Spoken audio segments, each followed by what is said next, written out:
Assalamualaikum dan salam sejahtera. Saya Hasnah binti Salani, bernombor matrik 265334 dan rakan saya Asyakirin bin Mahazir, bernombor matrik 260570 ingin membentangkan tentang cukai jualan dan perkhidmatan bagi negara Denmark untuk kos GMGF 2033 Dasar dan Analisis Fiskal. Cukai jualan adalah cukai yang dibayar kepada kerajaan untuk jualan barangan dan juga perkhidmatan tertentu. Cukai jualan ini berbeza dari negara ke negara yang lain dan ia bergantung kepada peratusan bahagian atau peratusan yang telah ditetapkan oleh kerajaan di negara tersebut. Terdapat 4 faktor utama yang menjadi penentu, antaranya ialah penggunaan, pelaburan, perbelanjaan kerajaan dan juga ekspor bersih. Denmark adalah salah satu negara yang melaksanakan cukai jualan dan perkhidmatan serta memperkenalkan kadar standard 25% sebagai kadar nilai GST negara mereka. Namun, Denmark merupakan salah satunya negara yang meringkaskan sistem GST mereka berbanding negara jiran mereka yang lain.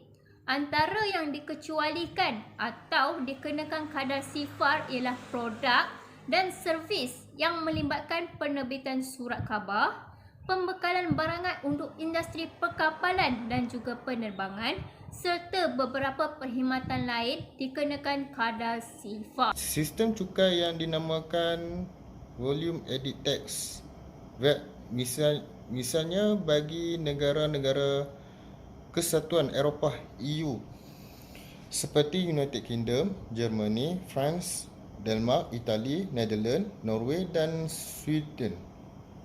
VAT adalah cukai jualan yang dikenakan bagi barangan dan perkhidmatan nilai tambah yang digunakan dalam rangkaian pengeluaran antara pembekal dan pembeli berikut.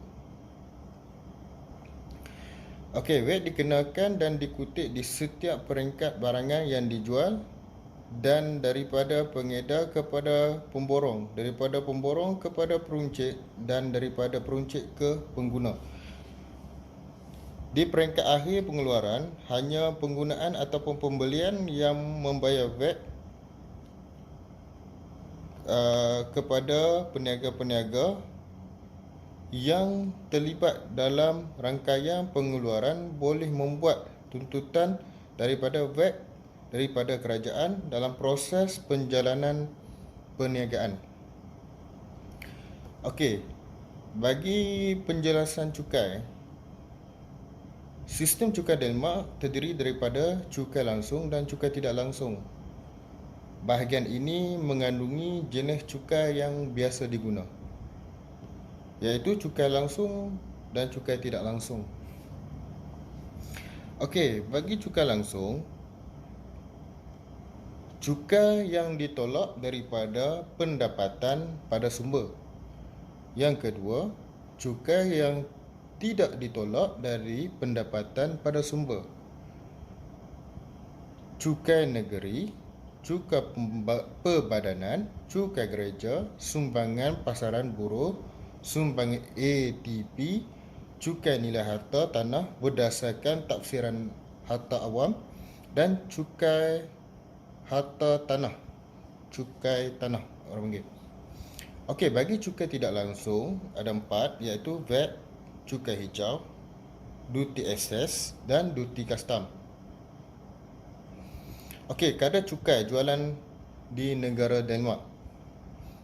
Okey, di negara Denmark, cukai perniagaan adalah cukai yang tidak akan dikenakan kepada para pengguna berdasarkan kepada harga pembelian barang dan juga perkhidmatan yang tertentu. Tanda aras yang digunakan untuk kadar cukai perniagaan ini merujuk kepada kadar cukai yang paling tertinggi.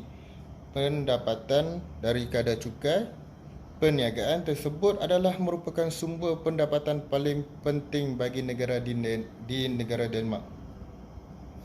Di negara Denmark, pendapatan dua kadar cukai dan nilai tambah kadar standard 25% dan kadar sifar 0.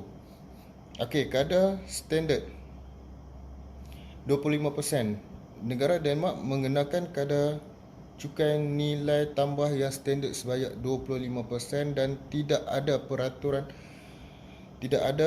kadar penurunan. Kadar sifar. Okey, untuk kadar sifar dikenakan untuk perkhidmatan berbentuk media seperti surat khabar, penerbitan harian maupun berkala bagi memenuhi keperluan khusus mengenai kandungan tersebut. Terdapat juga bekalan lain yang dikenakan bagi cukai nilai tambah berkadar 0% yang di bawah mengikut syarat-syarat tertentu dan yang kebanyakan berkaitan dengan perdagangan antarabangsa.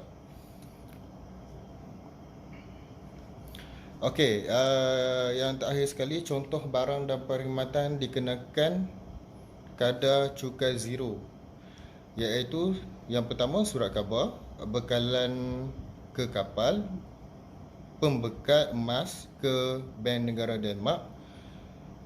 Contohnya pembekal barang dan perkhidmatan yang dikenakan.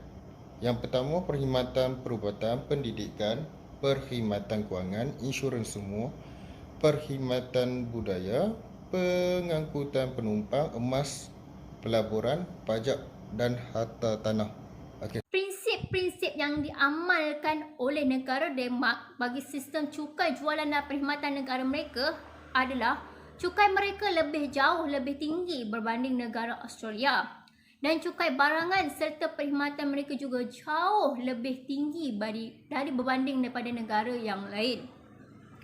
Sebagai pendapatan persaraan dalam membentuk satu ekonomi yang stabil, begitu juga di Denmark. Semua majikan yang menyumbang kepada dana pencen tambahan pasaran buruh, dana manfaat pengangguran dan juga dana insurans yang akan melindungi setiap pekerja daripada muflis. Ekonomi di Denmark juga membayar caruman keselamatan sosial dalam skala yang sama, iaitu sekurang-kurangnya 100 bilion, iaitu lebih banyak daripada apa yang mereka lakukan sekarang. Mereka juga menggandakan cukai syarikat, iaitu anggaran sebanyak 8.91 bilion untuk membayar cukai dan kewangan mereka. Di samping itu juga, program pasaran tenaga kerja yang dibiayai secara awam dan menyediakan pekerja yang baik serta mampu untuk memajukan ekonomi negara. Negara Denmark amat mengambil pendekatan yang sangat-sangat serius dan berbeza daripada negara yang lain. Kesimpulannya adalah kerajaan negara Denmark ini adalah salah satu negara yang paling maju di dunia. Taraf hidup dan keselamatan sosial yang tinggi, penduduk negara ini dipastikan sama sekali oleh kerja yang berfungsi dengan lebih baik oleh pentadbiran negeri, khususnya sistem cukai berfungsi dengan cekap. Sama ada kadar VAT ataupun sifar ini dapat dikurangkan adalah salah satu kaedah yang terbaik untuk mencapai matlamat mereka. Tetapi ada juga beberapa pihak yang mempersoalkan. Walaupun kes ekonomi untuk struktur kadar VAT yang berbeza, memang ada untuk beberapa barang dan perkhidmatan yang sangat spesifik.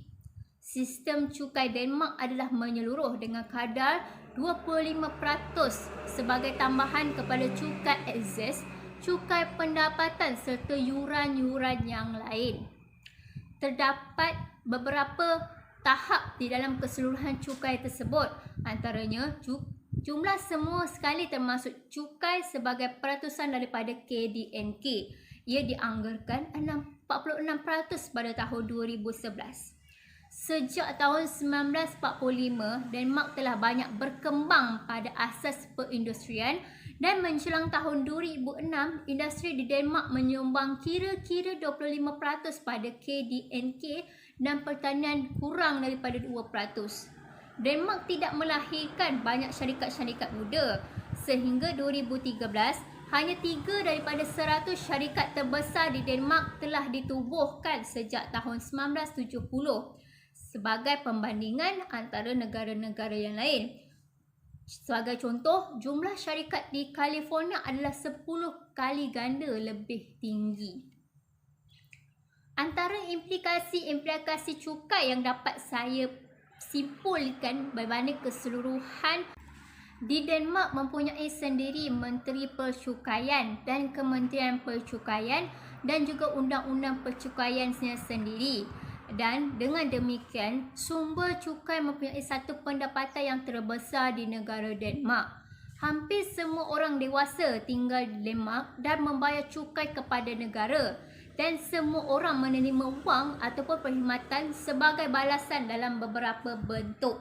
Dengan cara ini, cukai adalah salah satu yang mempengaruhi kita semua. Kadar cukai di Denmark adalah salah satu yang tertinggi di dunia kerana Denmark mempunyai sektor awam yang sangat besar.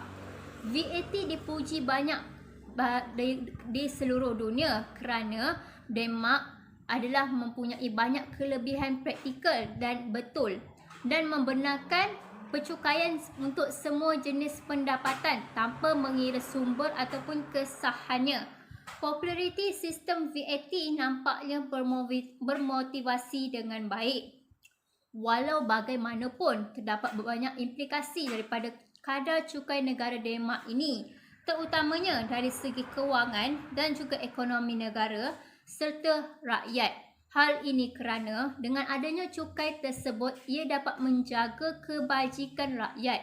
Denmark merupakan salah satu negara contoh kerana negara Denmark adalah salah satu negara yang menjaga dan mengambil berat kebajikan rakyatnya. Semua warga negara mempunyai hak yang sama dalam setiap aspek keselamatan sosial dan terdapat beberapa perkhidmatan yang disediakan. Sekian, terima kasih.